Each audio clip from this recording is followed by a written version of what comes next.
So, just said Harvey Nichols, but never been there in my life, as I said. And there is a product that we will talk about, but before that, I think we need to talk about you.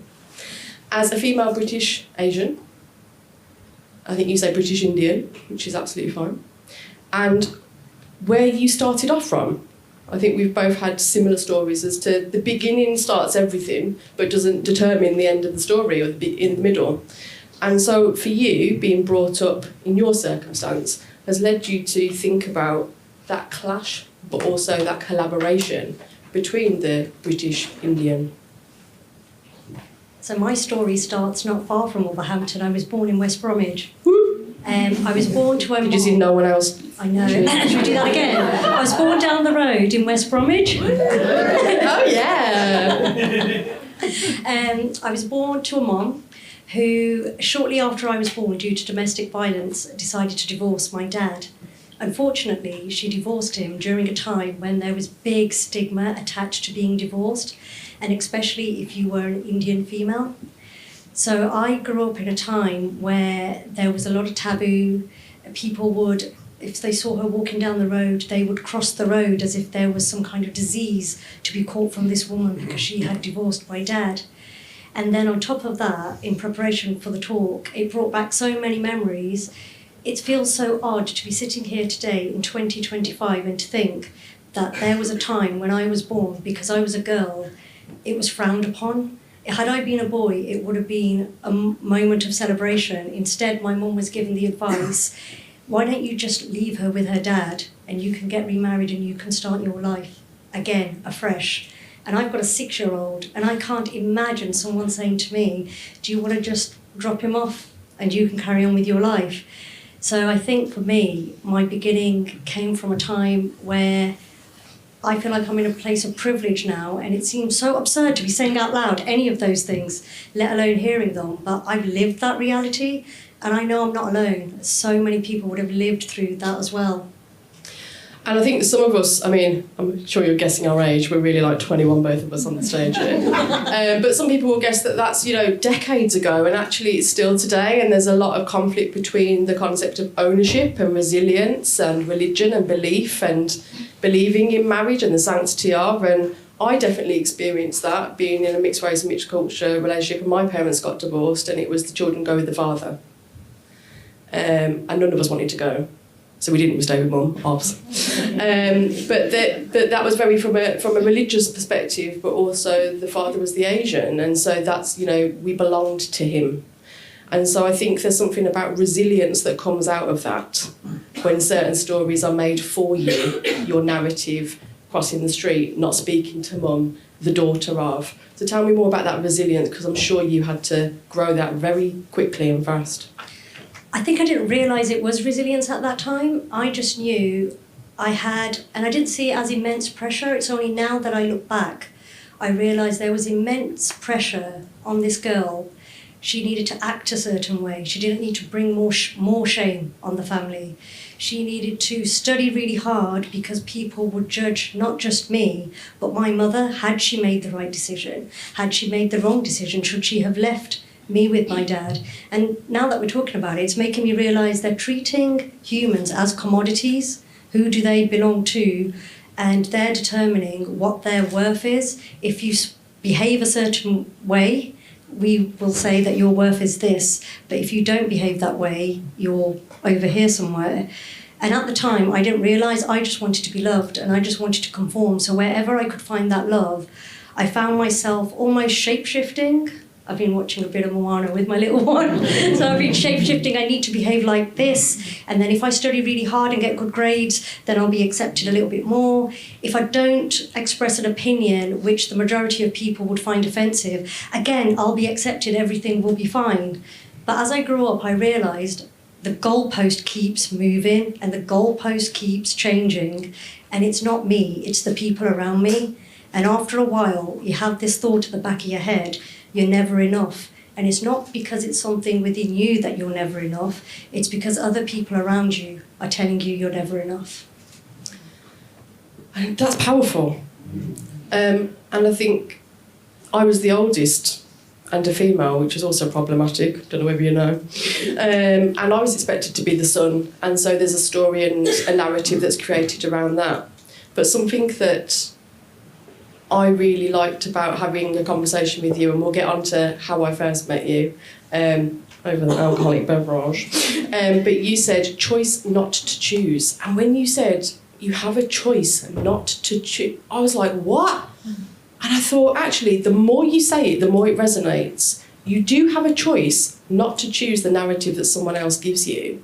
You have to be very resilient, but tell me more about why you said that.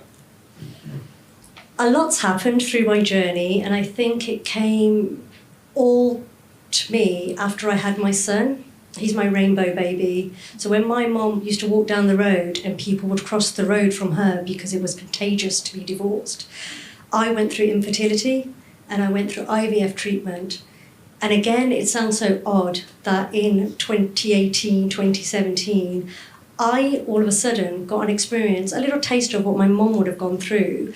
I'd go places and I felt like people didn't want to be around me because I had a bad omen, as if I would affect their chances of fertility. And I don't know if this is something that happens across many different backgrounds, but I definitely felt it within the Asian community. And now I make a point of talking about it, because the more we talk about it, the more we normalise it, and the more we can shed light on it and get rid of these archaic views that I don't think have any right to be in this world, in this day and age.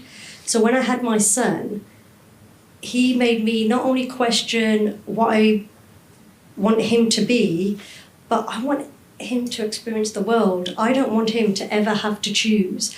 And for him not to have to choose what he can or cannot be, he first needs to accept who he is. And I want him to embrace himself fully. And if he needs to embrace himself fully, I need to set that example.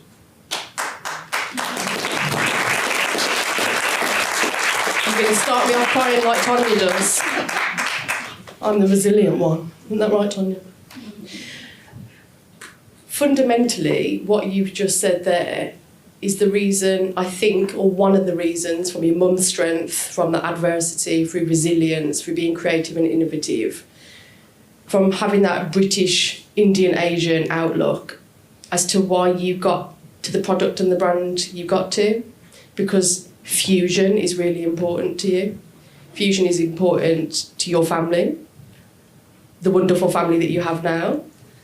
And I think it's something really important about breaking our assumptions and accepted norm.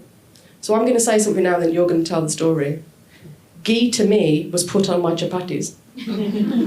Lassi to me was the thing that my parents said we couldn't afford while we were out having an Asian meal because we could just make it at home. Why take me for the Asian meal then? But anyway, Lady Paul Roll got a lot from me in Birmingham. But those two things, ghee and lassi, are things that are part of our British culture now. People would understand what I'm talking about. But they're slightly different for you, right? It all started on a drunken Friday night, sitting at home in Croydon, watching MasterChef Australia, and I remember it's Heston week, and both my husband and I were just craving Indian food. He's originally born and brought up in Wolverhampton, and he was just like, let's go and get a mixed grill. Brilliant. Mixed grill arrives, and it's in this plastic container, and I can see it to this day. There's condensation on there, and there's this long piece of coriander just stuck to the lid. And we open it up, and we were just like looking at these soggy kebabs, and then we opened up the rest of it, and we were like, this is not Indian food. This does not represent what we eat at home. And then there was this anger that if you're not Asian, you're not Indian, I don't blame you. You probably think, is this what goes on in these people's houses? This is the kind of food that they eat. And then there was anger on the other side of, people are paying their hard-earned money for this, and it's an injustice. Indian flavours are so amazing. I want them to be highlighted and not for someone to think I can make a quick buck out of a cheap curry and just sell that. It doesn't feel right.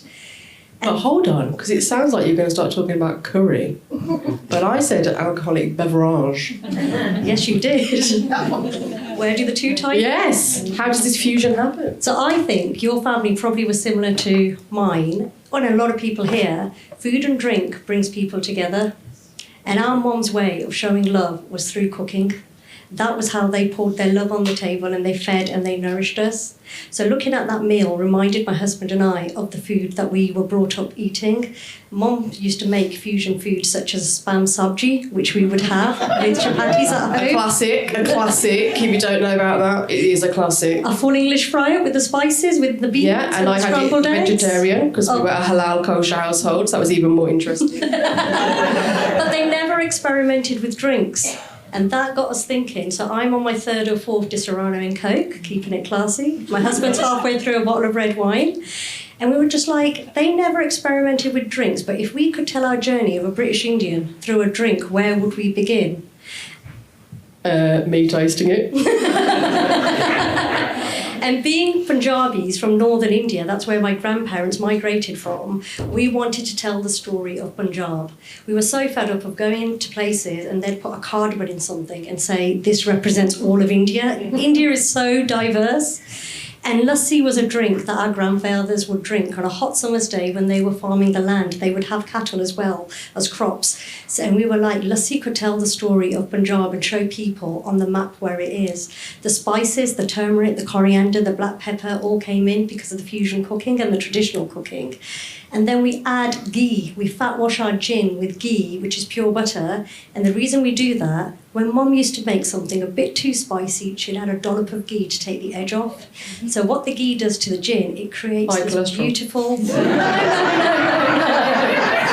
Diabetes. That's the chapati and the ghee. Not my dad's gout, no, none of these things. A really creamy, smooth mouthfeel, because lassi is a yogurt-based drink. Ours is a crystal clear, refreshing liquid, but I need the mouthfeel in there. So the ghee just gave it this weight that you would expect it to have. And that is where me and Claire were walking in Wolverhampton, and we saw this place called Crazy Gin. And we went, what's that? And we walked in and someone said, do you want to taste our lassi gin? It's from the Punjab. I said, what are you talking about? I think we stayed for about 3 hours, didn't we? I loved having you. I remember it. And I was like, but what do you mean? We distill it here. We looked at the distillery. You explained about it. I said, what do you do with the ghee? What do we do with it? And then what was mind-blowing for me was all of your drinks are clear. So what was fascinating was the fusion of all these flavours. When you look at it, it's clarity and clearness. I know you might not have connected it, but I very much did, was that you could see through it, but also it was the clear product that came out in the end of mixing all of these beautiful things together. And we'd only popped to the shop, but 3 hours later we arrived home and our kids had asked us if we were okay. We were perfectly fine, thank you. So, Crazy Gin. What's happened now? Where are we at with that? So the name Crazy Gin actually comes from people calling my husband and I Bargal. And Bargal is the Punjabi word for crazy. We were in our mid to late 30s.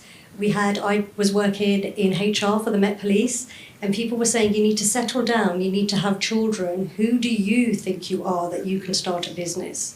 You've got no experience in manufacturing, making this kind of product, so who do you think you are that you can do this? Stay in your lane, don't think ahead of yourself. And we were like, do you know what?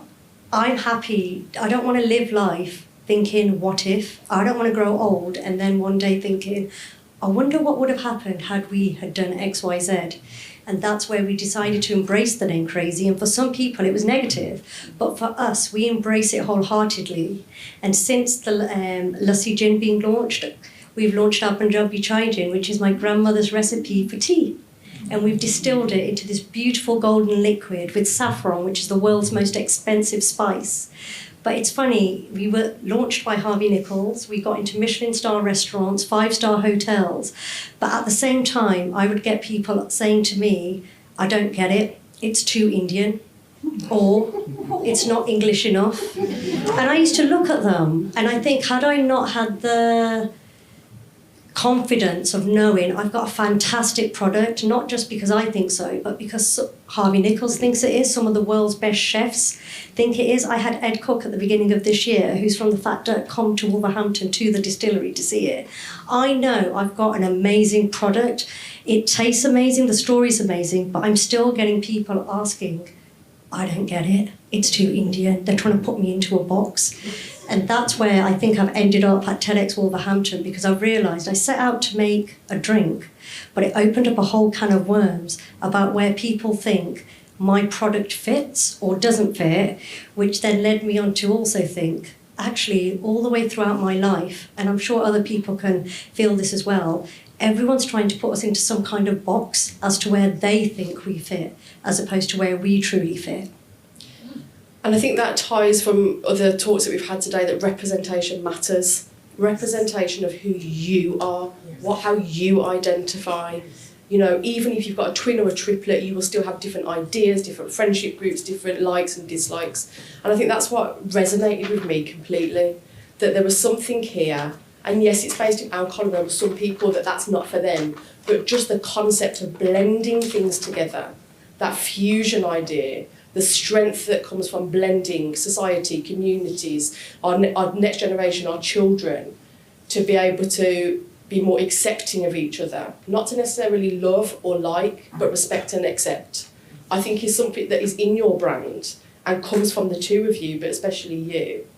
And I think that is a superpower. Would you agree? Definitely. I think for anyone that's ever had to choose between who they truly want to be and who society is telling them that they need to be, you don't have to choose. Strength doesn't come from choosing. Strength comes from owning every single part of us, and even the bits that you've been told they don't belong. That's where your true superpower belongs. I just heard a wow then. So tell me more about your superpower in relation to beyond Crazy Gin. This is now beyond a product for you, isn't it? I live it, I breathe it. I think before I could see the injustices of the world, of the way through my lens, the way I'd been brought up as to how I needed to conduct myself, how I needed to hold myself, what spaces I belonged in, and there's not many British Indian females in spirits, in drinks, so I've been into rooms where people have ignored me. They've spoken to the apprentice that we've got, and I remember Shion Funmi was amazing. Shion Funmi was at university and he came to work for us, and he was 6 foot tall and black, and we were doing an event at Porsche, and the guy next to us was talking to him as if he was the owner of the brand, but he couldn't see me. And I've been into other rooms where people would assume Bruce, who's my husband, he's the owner of the brand. I can't possibly be the co-founder of the brand. And through all of that and having Zorro, it's just made me realise that it's not just about a product now. The idea is much wider, and it's not just about catching myself and how I need to do better. It's about leaving a legacy. And once upon a time, I would have thought, oh, my legacy is going to be this product, but actually, my legacy is going to be Zorro, what I leave in him when I'm long gone and he'll still be on this earth. And it's no longer just about him seeing the injustices, but him seeing when someone feels left out or marginalised, how he can make sure that he can do something about it and bring them all in. That's the superpower I want to leave within him.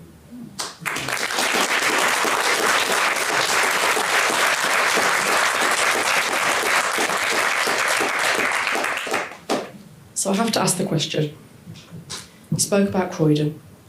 You spoke about Bruce being from Wolverhampton. But why did you decide to set up here? What was it about Wolverhampton?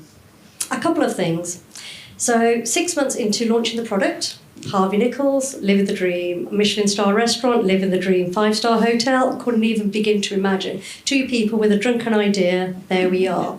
So after work and at the weekends, we used to go around doing tastings up and down the country. And we had someone else make it because it was just a side hustle, just that got a little bit out of hand. And then 6 months into the journey, we got an email, and I remember it was just 2 or 3 sentences, and it was from the people who at that time used to produce for us. And it said, we've had a change of business model. We're going to cease production for all external products. There's your 6 weeks notice. And we were like, oh, what are we going to do? We've literally spent our life savings into creating a product. It's got into some amazing places. There was an embarrassment factor of how do I turn around and pick up the phone and say, Harvey Nichols, thank you so much for believing in us, but we can't produce for you anymore. And then I also felt bad because I thought they gave us a chance. Now, are there going to be other small producers that we've tarnished the way forward and they'll think about them twice? So my husband and I, Bruce, looked at each other and we were like, what if? And because we'd lost his dad to MND a couple of years beforehand, we're like, well, what if we sell the house? What if we use all of the money and move to Wolverhampton where Bruce's mum's living, because she's on her own now, and set up our own distillery there? What if we bring all of the production in-house? What happens if we do that? And we're like, are we broke if it doesn't work out? What are we going to do? We're like, well, if it doesn't work out, we're intelligent people, we can go and get another job, but let's go and see what if it does and see where it ends up. And that's how the journey to coming to Wolverhampton started.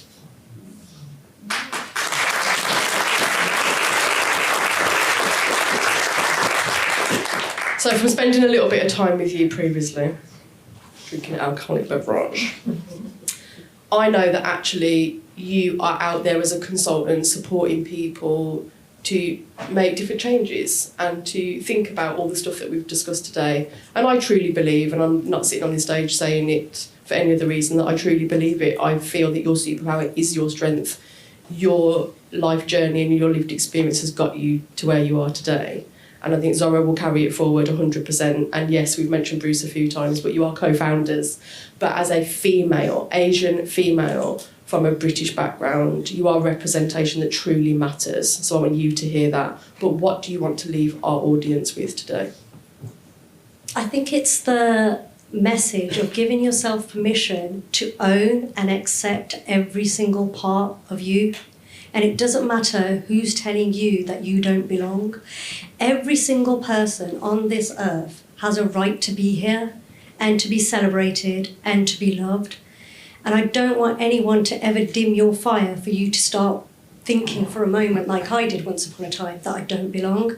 Because every single one of us belongs, and we belong to be celebrated. And that's our superpower. We've got it within us. So don't let anyone dim your light. Wow. Keep clapping for Paramjit, Nagra. Thank you so much for your time today.